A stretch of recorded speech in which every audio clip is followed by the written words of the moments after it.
Welcome back to the Rick Smith Show. Now, here is Rick Smith. So here's some potentially good news. Senator Richard Shelby of Alabama. Reports are he is not going to be seeking re-election. That's a guy who's been in D.C. for 42 years. First elected to the U.S. Senate in 1986. That was a long time ago. And I'm not a term limit guy, but yeah, there's some time where you got to go. You got to go. And this is a good time. And look, I'm hoping come 2022, there's a bunch of people leaving because we're finding out Portman in Ohio is not running for re-election. Toomey here in Pennsylvania. There's some other opportunities for Democrats to pick up seats. Could be a good time. And here to share some thoughts on, well, what that looks like, I've asked our good friend, the professor, Brett Pransky, to come give us some thoughts. Brett, thanks for taking time for us. Hey, thanks for having me back. So good news, I guess, out of Alabama. Maybe there's a shot of Doug Jones, coming back. That would be interesting. I mean, it has happened before, so it's not necessarily something that can't happen. I wouldn't consider it terribly likely, considering what happened last time with Tommy Tuberville, and he couldn't have been a worse candidate, and he still picked up the seat. That seat could be solidly red, regardless of who we run. But then again, Doug Jones is as good a human as you'll find anywhere, and I'd love to see the campaign. Yeah. Now the weird thing is Shelby was a conservative Democrat when he was elected. In 1986, he was a Democrat. I think it was it 94, 96 that he flipped and became a Republican, but he ran as a Democrat. Right, and I think that what we're seeing here is a number of folks who are, because I don't think this is the end of the retirements. I think we're going to see a wave of them, and you can't say exactly who or where or anything like that. But I think there's a lot of people out there now, especially with this 90-degree right turn, for the Republican Party, which is hard to do considering how hard right they've been and how long they've been that way. Seeing some of the recent, really just dramatic shifts in party ideology and things like, I think there's going to be a lot of folks, especially long-term folks who've been around for a while, who are just going to check out. Yeah, for me, it's going to be interesting to see how some of these races turn out. You've got some interesting possibilities, and Johnson for me being one of the top ones, simply because again, Wisconsin is a Democratic state if people are allowed to vote. Right. Ron Johnson's seat is one that I would really take a really hard look at in 2022. And there's always a possibility that he knows this and he'll decide not to run and maybe open that up. But if he does run, we're looking at someone who's going to have a real big bullseye on him, just because he has been probably the biggest disinformation launderer in all of the United States government, with the exception of Trump, perhaps. He has repeated some pretty outlandish stuff that is not anywhere, rooted in fact or rooted really even in reason in most cases. And I think he's going to get punished for it because people don't like being lied to. Yeah, I mean, that is the hope. And look, all of this is, we can have these talks about 2022, but it's all contingent on what happens over the next several months. And I love the fact that the Democrats came today, 5:30 in the morning, and pushed through the rescue plan, the $1.9 trillion rescue plan, to get it moving, to go the budget reconciliation path if Republicans aren't going to come around. And you got Biden coming out and saying, look, we want to work together. We want to extend the olive branch, but we're not going to let you beat the crap out of it with us either. Yeah, and I think that's something that I think that's a lesson he learned from the Obama presidency. I mean, when we bent over backwards trying to get Republican support, and we allowed, amendment after amendment after amendment to the ACA, and and negotiated for over a year, and then at the end of all that, after we watered down the bill, a couple hundred times, we still didn't get any Republican votes. And I think that's what this was gearing up to be too, was just obstruction 2.0. No, And I think everyone knows it. And I think even the Republicans, I think even their voters know it. So there's really no, you notice that the argument saying, oh, Joe's not being very bipartisan, and what about all this unity stuff? You notice these arguments, they just aren't getting any traction. That's because everybody knows. I mean, everybody knows this is what Republicans are going to do. Everyone knows they're not going to bargain in good faith. Everyone knows that they're not really here to try to do anything constructive or to help people. I mean, you have to look at the motivations for why we do things. I mean, Democrats are genuinely trying to help people. And in order to do that, they sometimes have to argue with Republicans and push them out of the way. Republicans are more than willing to argue with Democrats, but their goal is to do nothing. If they win and push us out of the way, the next thing they do is not push through their version of something that they think is going to help people. They're just going to do nothing. They're going to sit on their thumbs for 4 years. And when you take the legislative agenda from the last presidency, what did they do in 4 years? They did two things. One, they passed a massive tax break that only applied to about 350, 400 families in all of America, at least in any substantive way. The rest of us who got a tax break, it's about to get rolled back. And then they tried to repeal Obamacare, which they didn't, eventually do. Other than that, there wasn't really any legislating for 4 years. Yeah, and so now we know if we lose this fight, the difference is we're going to move an agenda and try to help people, or we're going to sit on our thumbs. And the thing is that Biden's policies right now, the things that he's doing, are popular. The polling shows that this rescue package, very popular. Doing something about climate change, very popular. Doing something on the immigration front, finally getting Congress maybe to actually do something after 100 years of doing nothing, a good thing. So for me, Biden's on the right path. Keep moving that kind of populism.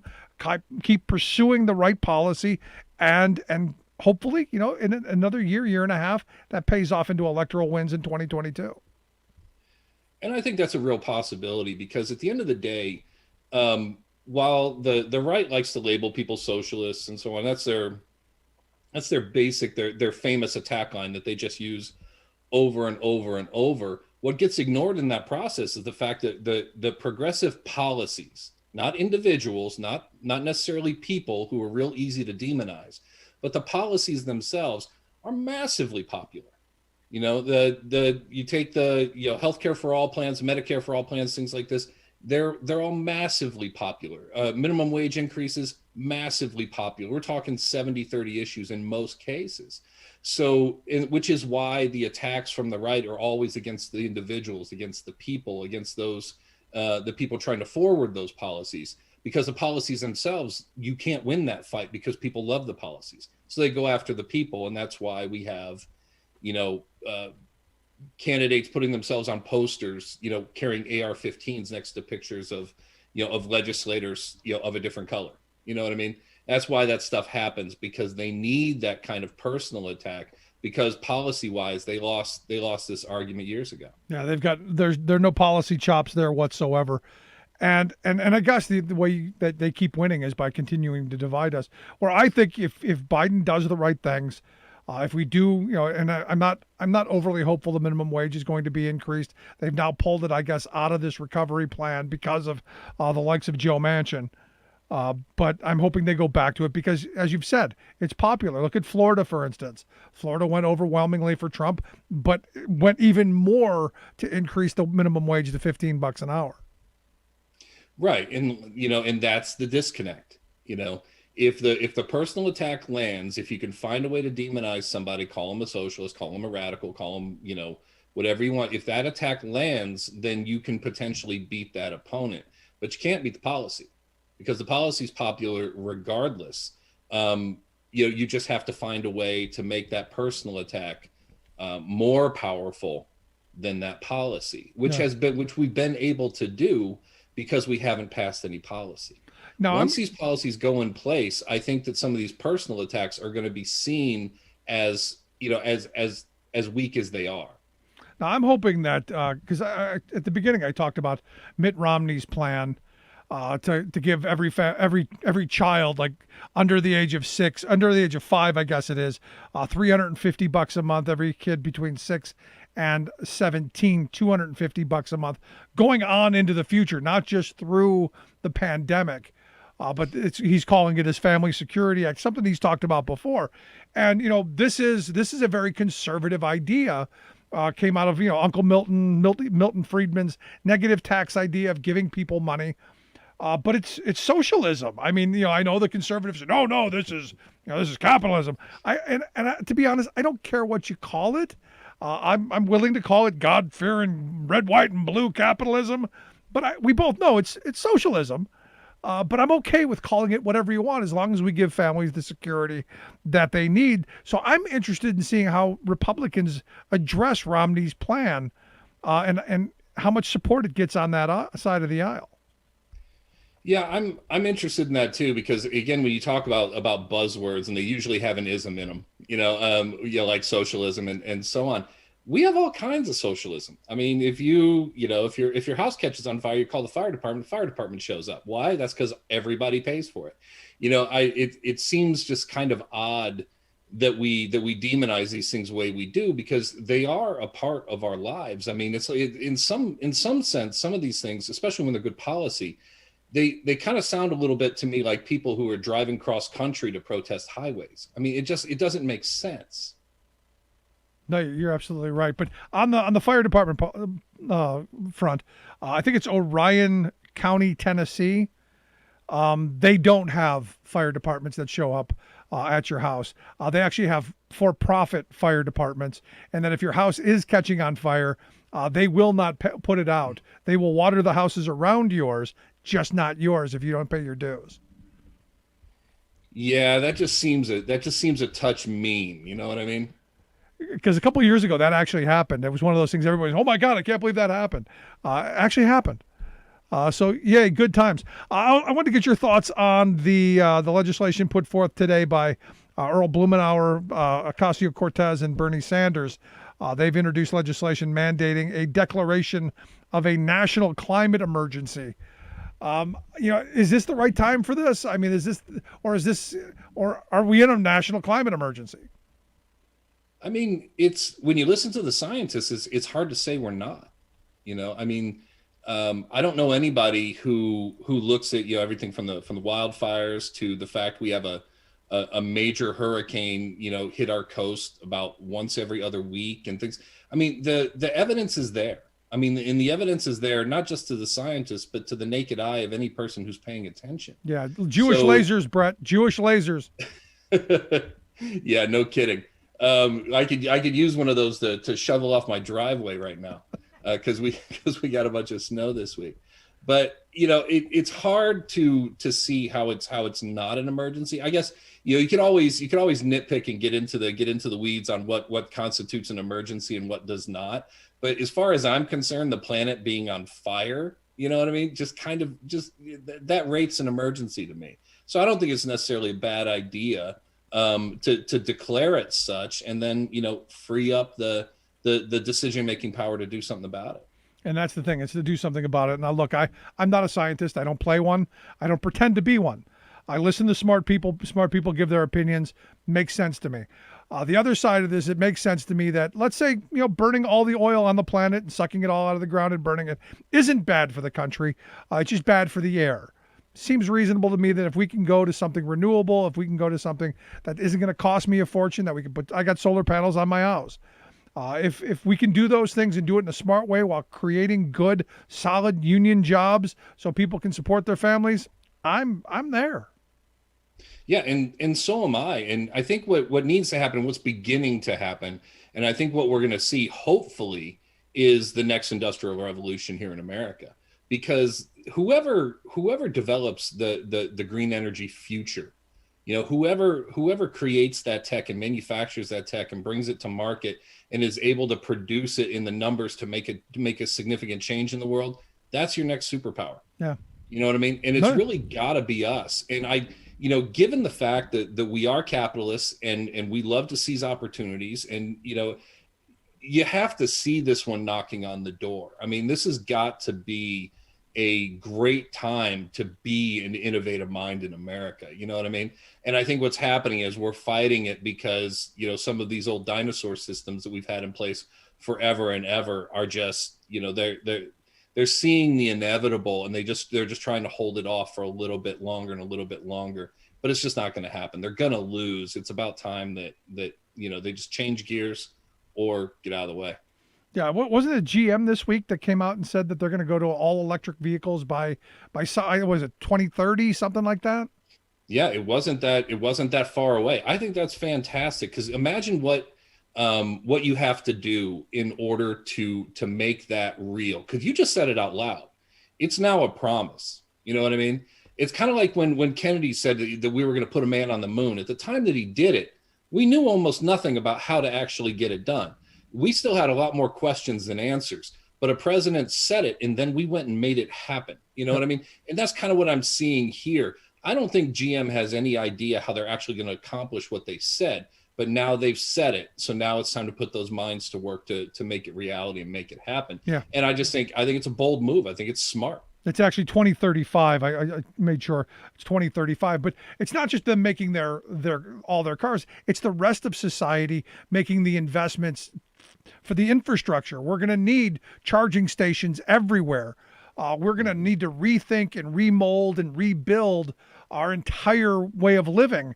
And, I get people who are attacking me. Look, I'm a 30 plus year Teamster. I don't like the fact that 8 to 11,000 Teamsters and union people lost jobs building a pipeline that, to be honest, shouldn't have been allowed to be started in the first place. That was never going to help us. They're simply cutting right through the middle of our country to take the dirtiest oil possible straight through the middle of the country, straight out of our ports, to be refined in another country and then sold on the international market. I said from the beginning, if you want my support for it, build the pipeline to Chicago, refine it there, keep the oil here. If we're going to take all the degradation and all the damage and all the problems, we should benefit from it. Drop gas down to $1 a gallon, then you got my support. But until then, this is just making rich people richer and the rest of us sicker. Right. I mean, that's absolutely right. And I think that's why that was a good decision. But at the same time, you have to recognize that, there are people who are going to lose their jobs. And this is the challenge of good governance, right? When you get off of Fox News, and you get off of Twitter, and you get off of MSNBC, and you stop listening to just only what the talking heads say, and you sit down, you have the real conversation. Yeah, we need to do this. And you know what? There's going to be things in there that are going to be painful. We need to do everything we can to minimize that pain and maximize the gain we get from enacting smart policies. But every time that we allow ourselves to get down in the weeds and talk about the momentary things, and demonize each other over the negative stuff that we know is coming if we're going to make smart decisions in the long term, in too many times we just get bogged down in that stuff, and it becomes a shouting match in the short term, and we ignore the long-term gains. We got to stop doing that. No, I mean, it's not helpful. And what it does is, it's the wealthy in this country figuring out how to keep us divided and pitted against each other while they're profiting wildly off of us. And at some point, I'm hoping we're able to see through that and get beyond it. But for me, this idea that we're going to transform the future, and GM, good on them for coming out and saying that we're going to redo this. Think of all the jobs that we could be creating by rebuilding just how we fuel our vehicles. I mean, it's remarkable to me. Yeah, it is. And, we have to consider the fact that as we move forward, and as, technology advances, and as we progress, not just as a nation, but as a species, some things, especially things that are bad for us, are going to go away as we get better at finding new ways to, say, get from place to place, or whatever the case may be. Most of the jobs that young people who are in grade school right now are going to have when they graduate don't exist today. We haven't created them yet. Now we're going to, and we have to go into these situations knowing that we're going to create those jobs and that they will be there. And to some extent, it's a matter of faith, because you kind of have to believe, in American excellence. You have to believe in American innovation. So if we go after this harmful thing here that's killing us and killing the planet, even though many people are surviving on it and earning wages on it, if we destroy that to create something better, longer lasting, safer, and in the long term better for everybody, we have to take it on faith that those jobs are going to come back. We have Right. to take it on faith that we're going to be able to create that better world that we keep talking about. But then again, that's kind of what America's all about. When you talk about the American dream, this is kind of, you kind of have to have that faith. That's part of not just being an American, but kind of wanting to be an American. You have to have that, kind of deep down in you. And I do. I think if we get rid of some of these dirty industries and replace them with smarter, smarter industries, that the jobs are going to come back. And I can't say exactly when, I can't say exactly how, but I do know it's going to happen. Yeah, see, I'm not a Luddite. I don't say smash the machines and going back to, using, two sticks to start a fire. But there's got to be a place where we ensure that people don't fall through the cracks and we end up with a few winners and everyone else being losers. And that's where it comes back to smart policy. This is why government matters. And it goes back to, something my high school government teacher said: government's about who gets what. That's it. And that's the reason that the rich people always participate. And the reason, sadly, that poor people don't. It's about who gets what. And we've been giving the very wealthy an awful lot. So for me, when I look at this transition, I look at something like Romney's proposing. Not a bad idea. There are other conservative ideas I'm not against. There was the Heritage Foundation, I think, came out about 10 years ago.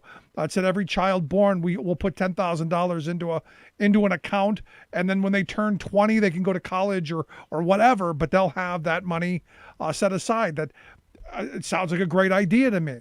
There are things that conservatives say they believe in, not loudly, but they said that I'm on board with. Okay, let's talk about that stuff. Let's make sure that families can keep a roof over their head and food on their table. I think we should all be able to agree on that, no? No, I think that's absolutely correct. And to be honest, while it's hard to see past the partisan noise, especially now when it's such a fever pitch all the time.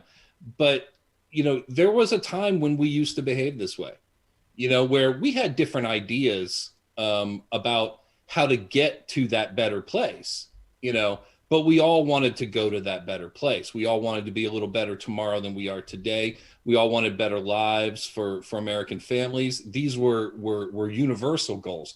Now I think they're goals on one side of the aisle much more than they are on the other. And that's a real problem. And I think over time, as the party kind of implodes and rebuilds itself, that's probably going to return. At least I hope it does. No, I'm with you, but this used to be the way things were done. Right, because we're talking about policy. I mean, this is where when I started doing this, Republicans had ideas.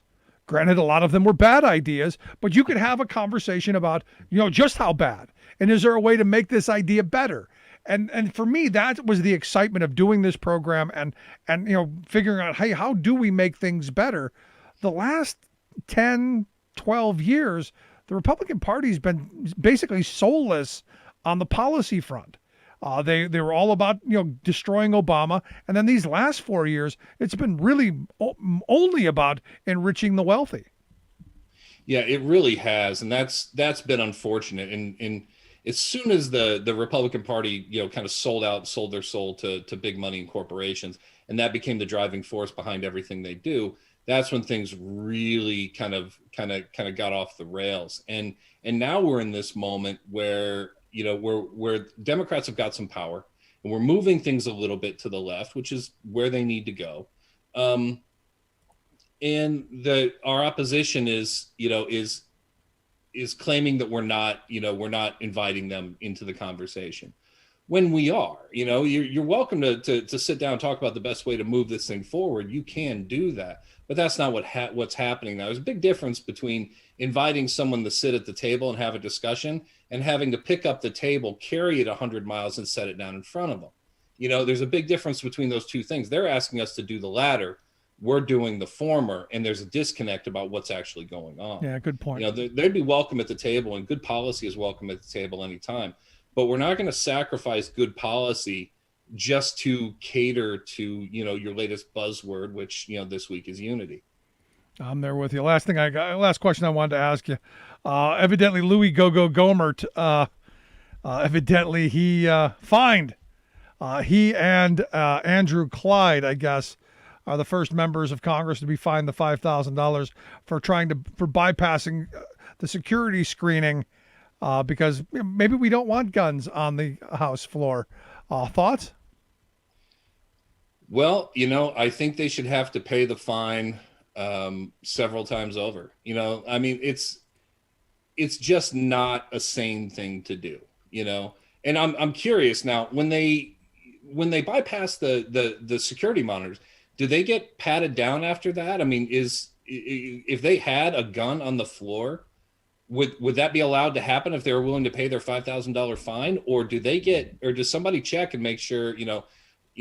Gohmert, you're gonna have to come over here and I'm gonna have to check, make sure you're not armed, because that's a whole different story. If one is about inconvenience and he's just doing this to make a show of it, that's one thing. If he's doing it because he's actually carrying a gun on the floor, then we're having an entirely different conversation. Now, that's something absolutely we should be looking into, and something I'll bring up with my my good friend Bob Ney when he comes up.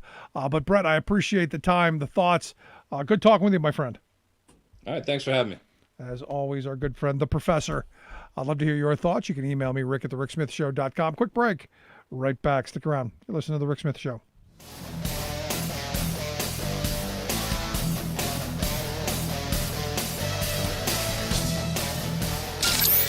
Waving the flag of freedom for people, not corporations. Rick Smith.